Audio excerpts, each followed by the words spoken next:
All right, so today we got quite the ratchet collection that we're going to discuss. And we'll just kind of start here and then go wherever we go. So to start, we'll go with the arguably trustiest old ratchet on the face of the planet. Oh, hold on a second. Oh, so we're on Miller Lite.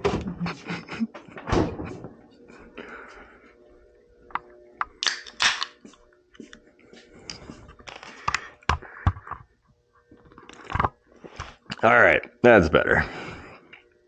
Put that on the old cough control Sucrets beer holder right there. All right, so trusty old 3/8 Craftsman, best classic ratchet known to man. Push button on it's phenomenal. Everybody's used one of these. You get the gist. These Craftsmen suck. We're not even going to talk about it. Here's a newer gear wrench 90 tooth. Not a bad ratchet. It's got a push button. I like the push button because then when you're wrenching on something, taking it off, and you gotta, spin it out real quick, you just pull this guy off with the extension or the socket on there, and you can zip it out quick. I don't know why everybody hates them. They're pretty handy. Oh, I was gonna say the push button on this guy though. That's the one thing they really have dialed in on these 3/8 Craftsmans is that's the best push button known to man. This is recessed, which sure, I guess it doesn't get bumped on stuff and knock your socket off. It's a little bit more low profile, but it's a little bit, you have to intentionally move your thumb to actuate it, versus this guy, you're in your ratchet position, you can just grab it any which way, it'll push that socket right off of there. And then, this one and this one are nearly identical. This one just doesn't have the push button. Well, Berkeley, you're just raving about push buttons, and now you're telling me you got ratchets without them? Yeah, that's just part of the deal. And here we have a 120 XP. Not as big of a fan of these. They got that dual paw thing in there. It just doesn't sound quite as crisp. Does that affect it at all? The functionality? Absolutely not. I don't care. Icon flex head, don't really love this one either. Got just a little bit of play in there. Big head on it. It's okay.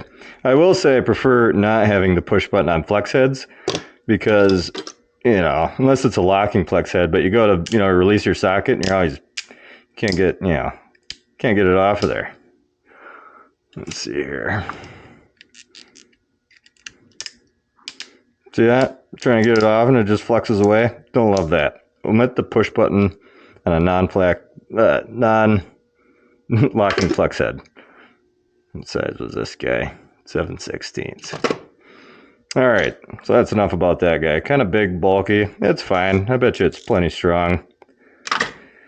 Next, we got the long boy 84 tooth gear wrench for when you got to reef on something a little more. 84 tooth gear wrench locking flex head. Kind of like that because then you can still ratchet it into position. You can hold it there if you want to, or you don't have to. The trusty old Craftsman half inch, similar to the 3/8. Everybody's handled one. Solid ratchet. A little short for half inch work, but it's nice when you got if you're taking a brake caliper off and you got your wheel well in the way. Flex head, of course, you could get in there, but sometimes, it just helps to have a shorter handle on there. Another newer junk Craftsman. Big boy locking flex head 84 tooth gear wrench, same as the other one, just bigger.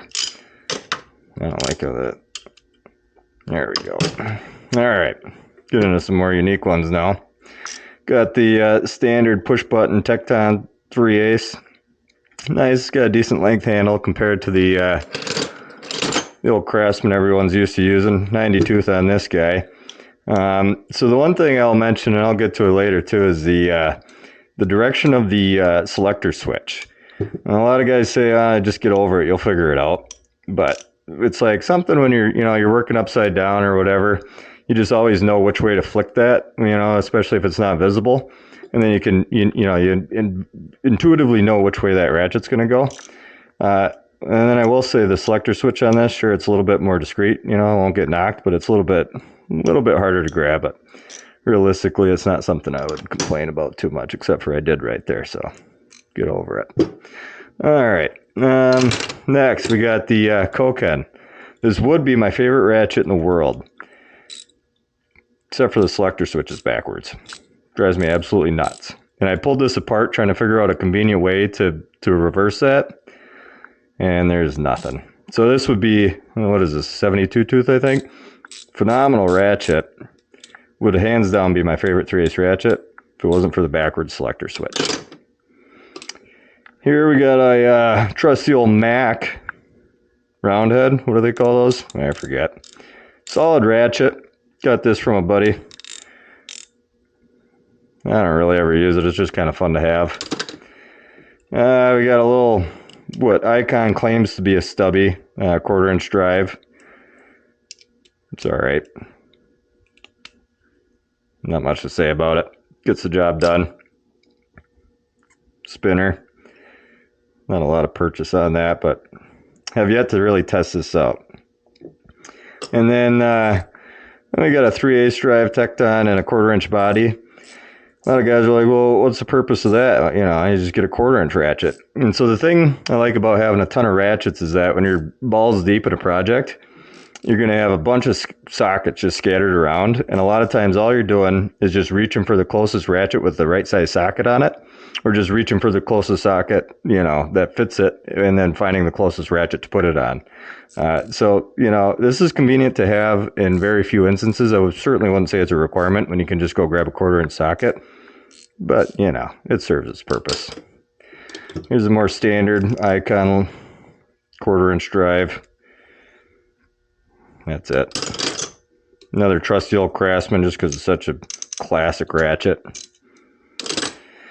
We got a stubby 3/8 Icon, pretty big bulbous head on her. 90 tooth. It gets the job done. Nice when you need a stubby. I don't know. We got a Tekton 1/4" push button flex head. Like I said, this would be a pretty solid ratchet if it wasn't for the push button release, because it just always flexes on you. Drives the guy nuts. Junk. We got a snap-on 1/4", pretty buttery smooth. Snap-on's overrated, but their tools are all right. I always say you're paying for the tool truck to show up at your door every day, or every week. So if you're not taking advantage of that, then it's not really worth the overhead that you pay for that feature. Classic Craftsman 1/4", decent ratchet. Then we got the 1/4" gear wrench, locking flex head, 84 tooth. Decent ratchet, same as the other flex head gear wrenches. Then we have this Lang bit driver. It's nice you got this little feature on top to spin it. And the not directional indicator, but selector switch is traditional style selector switch. I don't know if it's an Asian thing to have that, you know, reverse selector switch or what, but the one thing, you know, it's a convenient ratchet to have, especially with the offset. The only thing that drives me nuts, well, drove me nuts, was that the magnet for retaining the bits. The first, you know, I got it within the first 4 minutes. I put a bit in here, and the magnet and the little retainer plate just popped right out and were sitting on the end of my bit. And it pissed me off. I was trying to get it in there. And you couldn't quite align it because the magnet kept trying to snap to the sides. And so I put a little dab of super glue on the bottom, and it seems to be holding it in place. But you have a less effective magnet because now there's a little barrier between there and the end of your bit. Plus your bit sits just a hair more proud. I mean, it still does its job, but that pissed me off. Anyway, there you have it, ratchets.